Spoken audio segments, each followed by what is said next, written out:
It's no secret, Dragon Ball Super isn't as good as Dragon Ball Z, but why is this the case? I mean, it's easy to point out the lackluster art and animation at times, and the constant transformations are a little annoying, but Dragon Ball Z has some of those same issues. But where Dragon Ball Z and Super differ is in their arcs. When people talk about most anime and manga and why they like it, they point out certain arcs. With One Piece, someone would probably say that Wano was a great arc. A Naruto fan would likely say that the Chunin exams and Pain were the best arcs. I've watched Dragon Ball Super multiple times now, and I don't think I've ever thought any arc from Super was great. In this video, my goal is to figure out just what makes a Dragon Ball arc great. I think the most important thing to figure out is, what is a great arc? Actually, what is a great Dragon Ball arc? I love Dragon Ball, but I can admit that it doesn't have the most intricately woven stories. So for Dragon Ball standards, I think there are 4 great arcs from start to finish. The Demon King Piccolo arc, the Saiyan arc, the Frieza arc, and the 25th World Tournament arc. Now all of these arcs are different, but there are common threads between them. In 3 of these arcs, the Dragon Balls drive the story.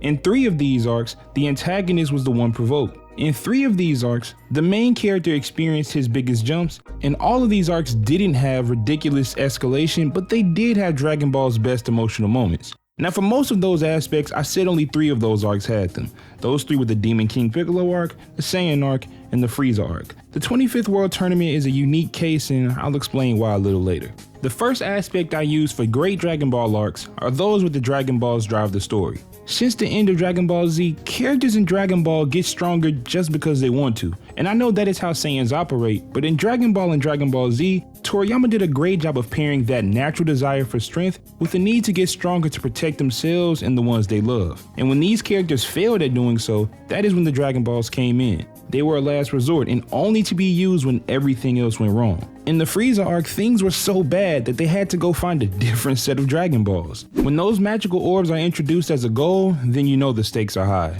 With Demon King Piccolo, Goku needed them to wish his best friend back.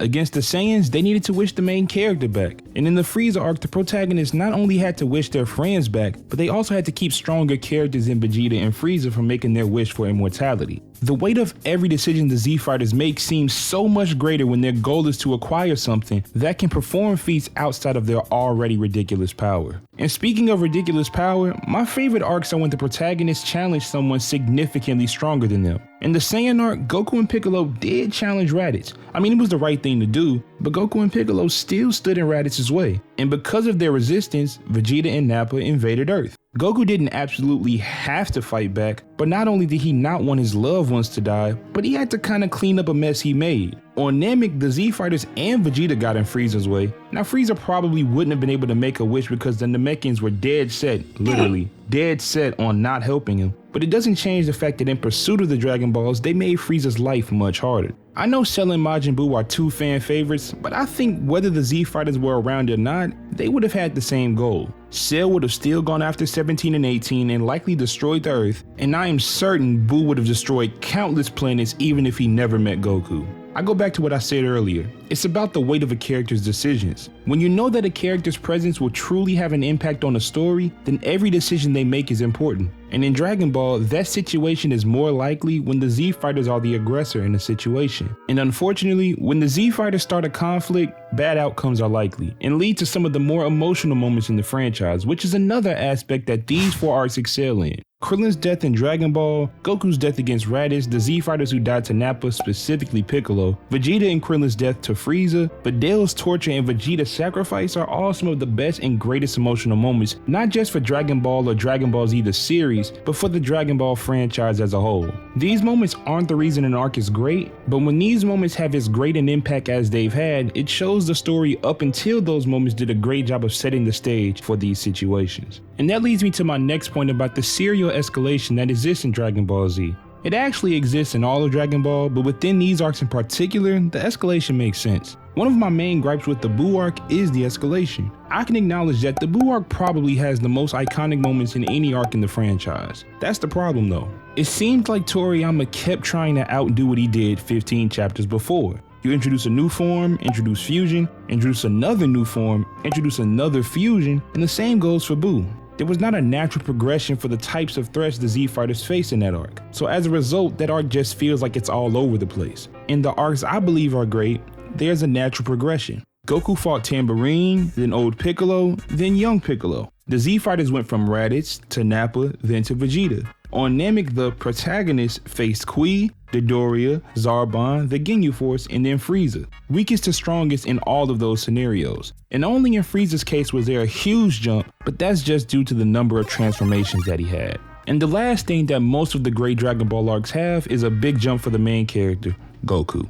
In the Demon King Piccolo arc, Goku not only had to drastically increase his strength, but his view on life changed drastically as well. He had already lost Grandpa Gohan and seen Bora die, but Krillin's death hit closer to home. He saw an extremely strong person around his age lose their life, and that person was also his best friend. It was the first time Goku ever sought out revenge. Then in the Saiyan arc, Goku died, and then went to train in Otherworld where he saw a huge increase in power, and although he didn't love them any less, this was when Goku separated himself from the Turtle School. This arc is also when Goku learns about his heritage. And then Goku's change in the Frieza arc, it's pretty obvious, I shouldn't have to say that one. Now, through most of my explanation, I haven't talked about the 25th World Tournament because I think it is one of the more unique arcs in the franchise. The points I brought up earlier don't apply to this one because this arc is structured very differently. Gohan starts as the main character, living what is a pretty normal life for Dragon Ball standards, which is a breath of fresh air, and then a tournament is introduced, which is something that hadn't been a part of the franchise for decades, but the cast didn't really participate in the tournament. Goten and Trunks' fight was great, but the rest of the main cast just displayed their ridiculous power with the punching machine and then left.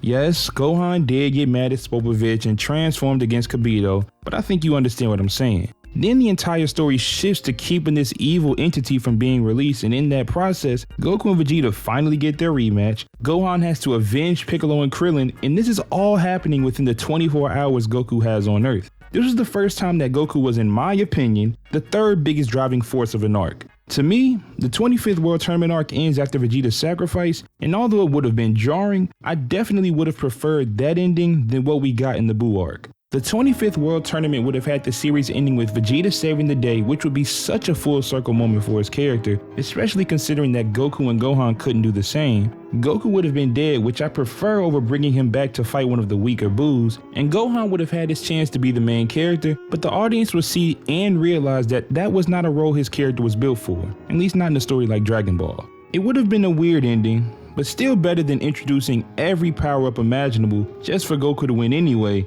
just for the sake of having a happy ending. But those are just my thoughts. What do you think? Let me know down in the comments what makes a great Dragon Ball arc and what arcs you think are great. But with that being said, if you enjoyed this video or any of the other ones you've seen on my channel, please leave a like and subscribe. We're on the road to 5,000 subscribers and everyone counts. Again, this is BigTune and thanks for watching. Y'all have a good one.